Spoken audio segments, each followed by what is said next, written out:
धन्यवाद।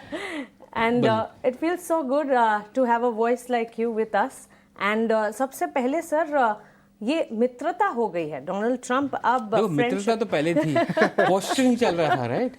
Yes. वो ये कि पहले कौन ब्लिंक करेगा। एब्सोल्युटली। एंड यस, भारत को कुछ नहीं करना पड़ा और डोनाल्ड ट्रंप की तरफ से अब ट्रूथ सोशल पर इस तरह के बयान आ रहे हैं कि मैं उत्सुक हूँ फोन पे बात करने के लिए, बात करने के लिए उत्सुक हूँ। सर रिप्लाई भी आ गया, पीएम मोदी का भी आ गया, तो ये बहुत बढ़िया था। नहीं ये तो है ही। देखिए एक फोन कॉल ना उठाने का क्या हाल होता है, देखिए।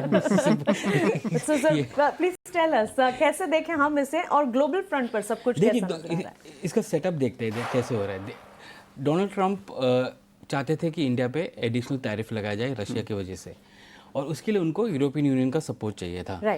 तो जो एक यूएस एंड यूरोपियन यूनियन का जो मीटिंग हो रहा था, वो उस मीटिंग में घुस गए और उसमें उन्होंने बोला कि मैं टैरिफ लगाने के लिए तैयार हूँ अगर आप लोग पहले लगाएंगे तो यूरोपियन यूनियन ने मना कर दिया उसके लिए, क्योंकि यूरोपियन यूनियन काफ़ी डिपेंडेंट है रशिया पे क्रूड और गैस को लेके।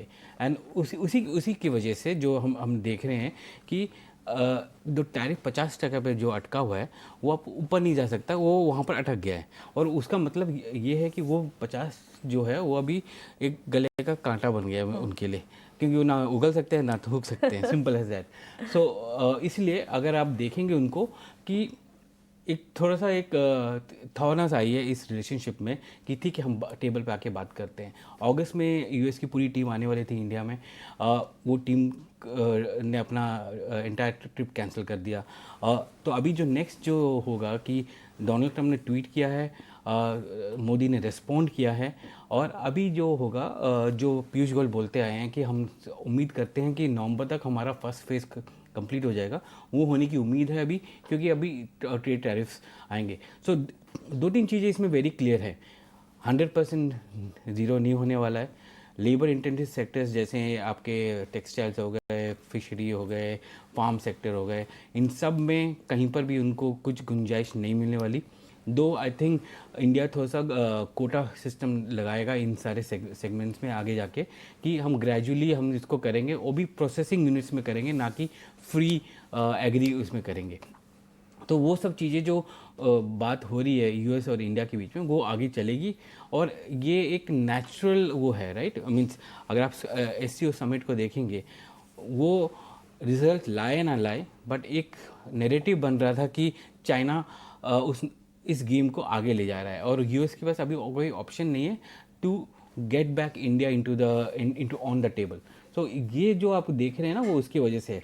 इसके मार्केट के लिए क्या इम्प्लीकेशन ये है कि अनसर्टिनिटी जो टैरिफ के वजह से हो रही है इंडियन ट्रेड को, वो पेन तो रहेगा अगले 2 या 3 महीने तक उन सारे सेक्टर्स को, क्योंकि 50% में हम compete कर ही नहीं सकते जितने भी रीजनल प्लेयर्स हैं उनके साथ।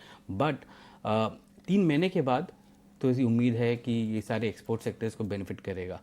दूसरी बात, आईटी कंपनीज़, हमने देखा कि वीक के बिगिनिंग में कि यूएस सेनेटर ने एक बिल टेबल किया था सेनेट में आईटी के अगेंस्ट हायर एक्ट।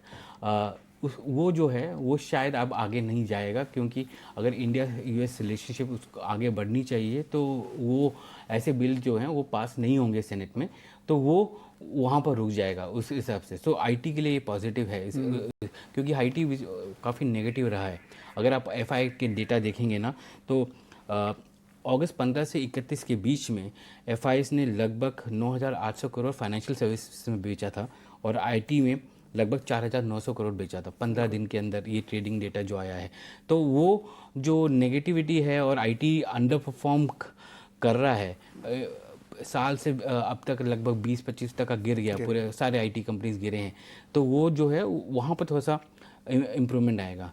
अभी आगे जाके आप देखेंगे कि मैक्रो इकोनॉमिक इवेंट्स क्या हैं, से आपके फेड रेट कट आने वाला है, तो वो जब जैसे फेड रेट कट आएगा, वो अभी हम पहले बात कर रहे थे कि 1 हो सकता है या 2 हो सकता है, अभी हम बोल रहे हैं कि 3 होंगे साल के अंत तक।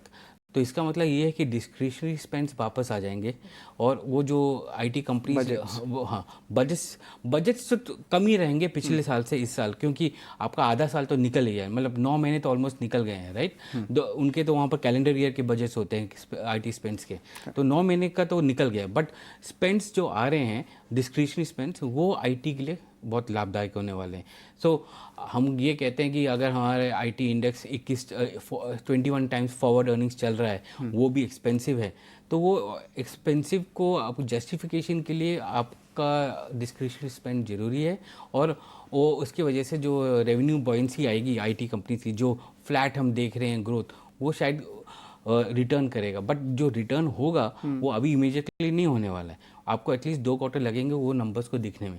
तो इसलिए ये सारी जो चीज़ें ना, जो क्या कहते हैं सितारे जो बन रहे हैं, वो उसके लिए कि अगले 3 से 6 महीने में जो रिबाउंड है वो आ सके।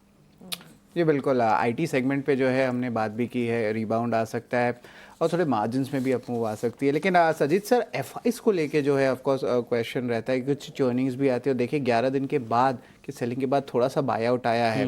अब ये क्या सेटलमेंट है कि ब्लॉक डील का इम्पैक्ट है, ये तो हमें उतना पता नहीं है, पर आप फ्लोज किस तरह देख रहे हैं? देखिए अगर आप पिछले 2-3 दिन का ब्लॉक डील्स देखेंगे तो गोल्डमैन सैक्स काफ़ी वो कर रहा है, अपना चर्न कर रहा है पोर्टफोलियो को। तो सिंगापुर से वो यूरोपियन ओडीआई में भेज रहा है। ODI basically offshore derivative instrument, जिसको हम पी नोट भी कहते हैं, उसमें तो वो एक पी नोट से दूसरे पी नोट में ट्रांसफ़र हो रहा है, वो ट्रांसफर दिख रहे हैं हमको। और एट द सेम टाइम एक डैनिश फंड भी है जो कर रहा है, जो ये सब डेटा जो है वो एक्सचेंजेस के प्लेटफॉर्म में दिख रहा है कि ऐसे ये हो रहा है, इक्वल अमाउंट में ट्रांजिशन हो रहा है, क्योंकि सितंबर एंड काफ़ी लोगों का सितंबर एंड होता है फंड का, तो वहाँ पर वो ट्रांजिशन देखने को मिल रहा है। जो 2000 करोड़ हमने देखा है वो जेन्युइन बाइंग लग रही है इस समय, क्योंकि पिछले 2 दिन से या 3 दिन से सेटलमेंट जो है, सारे सेटलमेंट आज होने वाले हैं, फ्राइडे का हो, मंडे का हो या ट्यूसडे का हो, वो आज होने वाले हैं, क्योंकि ये फ्राइडे मंडे तो छुट्टी थी, ठीक है। तो वो और इसलिए जो है, जो सेटलमेंट का जो वॉल्यूम था वो भी बहुत कम था, क्योंकि सेटलमेंट हो नहीं रहे थे, सारे सेटलमेंट आज हो रहे थे। सो ये जो लग रहा है, ये जेन्युइन बाइंग लग रही है मुझे।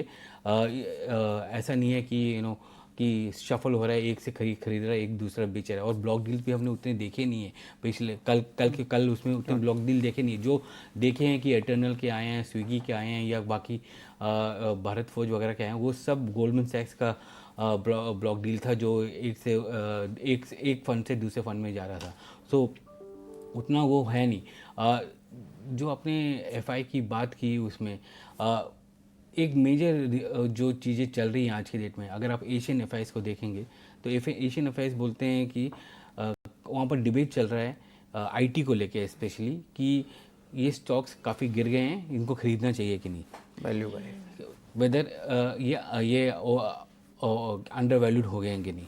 आप अमेरिकन एफआईस के पास जाएंगे तो वहाँ पर वो सवाल पूछते हैं कि ये जो आईटी कंपनीज हैं वो एआई और क्लाउड कंप्यूटिंग में कैसे बेनिफिट करेंगे, इनके पास कितनी कैपेबिलिटी है कि वो उसको लिवरेज कर सके।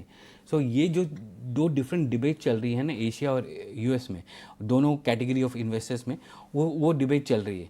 तो वैल्यूएशन वाइज अभी भी रिचली वैल्यूड है सबके सब। आईटी कंपनीज अभी भी 20 टाइम्स के ऊपर हैं, बड़े बड़े जितने भी हैं। बट जो खरीदने वाली जो है वो इस पर डिपेंड करेगा कि आईटी कंपनीज कैसे अपने आप को पिवट करेंगे कि यहाँ एआई को भी हम कर सके, क्योंकि आज की डेट में भी 80% से ज़्यादा जो है टाइम एंड मटेरियल ऑर्डर्स आ रहे हैं उनको, एआई लेड नहीं है। और एआई भी होता भी है तो ऑर्डर के अंदर एम्बेडेड होता है, तो अब उस हिसाब से आप देखेंगे कि वो चेंज आने वाला है। ठीक है, बिल्कुल सही ये बात है। लेकिन इस बीच देखिए, ब्रेकिंग न्यूज़ आप अपनी स्क्रीन पर देख रहे होंगे कि अक्टूबर से पहले ट्रेड ऑफिशियल्स की बैठक संभव है भारत और अमेरिका की। ये सूत्रों के हवाले से खबर आ रही है, एजेंसीज के थ्रू आ रही है। और देखिए 25 अगस्त को अमेरिकी डेलीगेशन जो था भारत में आने वाला था, बैठक होने वाली थी, लेकिन जो तलखी दोनों देशों के बीच में बनी उसके बाद ये सारी की सारी चर्चाएं टल गई हैं। और ये भी खबर आ रही है कि भारत डेयरी एग्री को लेकर अपने इंटरेस्ट को प्रोटेक्ट करेगा, ऐसा सजीत सर भी कह रहे थे अभी। तो देखते हैं कैसे सहमति बनती है, क्योंकि भारत ने अपना स्टैंड साफ कर दिया था कि हम झुकेंगे नहीं, हमारे जो की इश्यूज हैं डेयरी को लेकर, एग्री को लेकर,